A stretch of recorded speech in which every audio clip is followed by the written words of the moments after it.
Hi friends, ഇന്നത്തെ എൻ്റെ work Toyota Supra 2023 വണ്ടിയാണ്. സർവീസിങ്ങിന് വന്നേക്കുന്നതാണ്. അപ്പോൾ ഇതാണ് എൻ്റെ സ്പാർക്ക് പ്ലഗ്. 6 സിലിണ്ടർ വണ്ടിയാണ്. അപ്പോൾ എൻ്റെ സ്പാർക്ക് പ്ലഗ് മാറ്റുന്നുണ്ട്. ഇതിൻ്റെ ഓയിൽ ഫിൽറ്റർ, ഇത് പേപ്പർ ഫിൽറ്ററാണ് വന്നത്. പിന്നെ എൻ്റെ എൻജിൻ ഓയിലാണ് 5W13 ഉപയോഗിക്കുന്നത്. ഇത് ട്രാൻസ്മിഷൻ ഓയിലാണ്. ഇത് ഓട്ടോമാറ്റിക് ട്രാൻസ്മിഷനാണ് വണ്ടി വരുന്നത്. അതുകൊണ്ട് ഇതാണ് ഇതിൻ്റെ ഫിൽറ്റർ വന്നത്, ട്രാൻസ്മിഷൻ്റെ.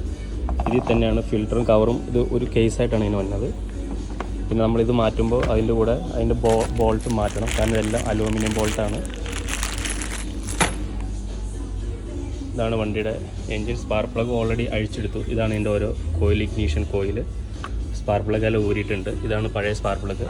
ഇത് വണ്ടി ഇപ്പോൾ വന്നേക്കുന്നത് 30,000 കിലോമീറ്ററിൻ്റെ സർവീസാണ്. അപ്പോൾ 13,000 കിലോമീറ്റർ സർവീസിൽ നമ്മൾ spark plug, engine oil filter, air filter, AC filter, gear oil, rear dip oil മാറ്റും. എയർ ഫിൽറ്റർ അപ്ഗ്രേഡ് ചെയ്തായിരുന്നു.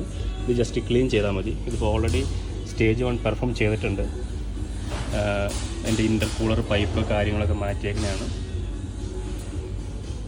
ഇതാണ് എൻ്റെ വണ്ടി. Thank you so much guys. എൻ്റെ ചാനൽ ഇഷ്ടപ്പെട്ടെങ്കിൽ സബ്സ്ക്രൈബ് ചെയ്യുക, ലൈക്ക് ചെയ്യുക.